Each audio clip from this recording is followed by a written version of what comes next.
A study by Science magazine in 2018 said dinners were cut short by 30 to 50 minutes for families with opposing political views. We've all seen it. The aunt who likes to gossip starts verbally sparring with the drunk uncle who's always making things awkward. I'm dreading it too. But to help us all cope, I brought in Kadeem Richardson and Alex Brown to discuss. Does this surprise either one of you? I'm very surprised. I'm surprised most people not wanting to go because certain family members showing up who can't cook. That's a fair point. It does kind of stink that Thanksgiving is getting cut down, but I'm starting to embrace my role as drunk uncle at Thanksgiving, so I don't really mind it. Now, I wonder, is it political differences or is it Black Friday coming earlier and earlier? Because we got lines to stand in, we got pages to refresh on the phone, you got your laptop sitting there on hold. So these are all factors that involve how long you can stay at Thanksgiving dinner. Black Friday has changed up the game. Like, you're right, it's getting earlier and earlier. Now they got Cyber Monday. So they're not thankful anymore. Like, we have Thanksgiving and no one's thankful. Like, they don't want to spend time with their family.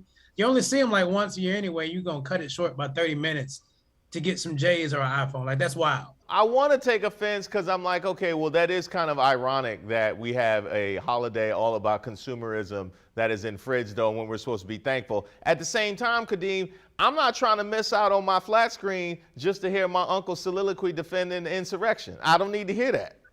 But see, that's the point. That's why it's so much drama. You got people in the same houses trying to get the same deals. And if somebody's phone is bad, they're going to come up short on the TV, and now it's animosity. If you could ban 2 conversation topics during Thanksgiving dinner, what would they be? I would say Daniel Snyder and I guess January 6th. I'm tired of hearing about that. I don't, that's kind of old news. I've heard all the angles on it. Kadeem, what do you got? So I grew up in Detroit. Like, I don't like to hear about the Lions on Thanksgiving. Like, they always play on Thanksgiving, and it always just is terrible for everybody in the house afterwards. Like, stop playing them on Thanksgiving. Kadeem, like, it's terrible for everybody in the country, okay? Forget the house.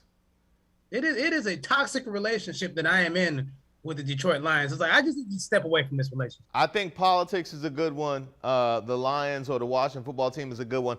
I'm going to throw in dating because it's always somebody been divorced 3 times talking about when you getting married. You getting up there. How long y'all gonna be engaged? Like, they get in everybody's business, which means that you gotta make sure your situation is right before you even walk into Thanksgiving. It's like, can we just get a moratorium on that conversation? Yeah, I don't understand. I don't take advice from people who've been divorced 45 times. Like, clearly you don't know what you're doing. So I don't need any advice from you. I'm good over here.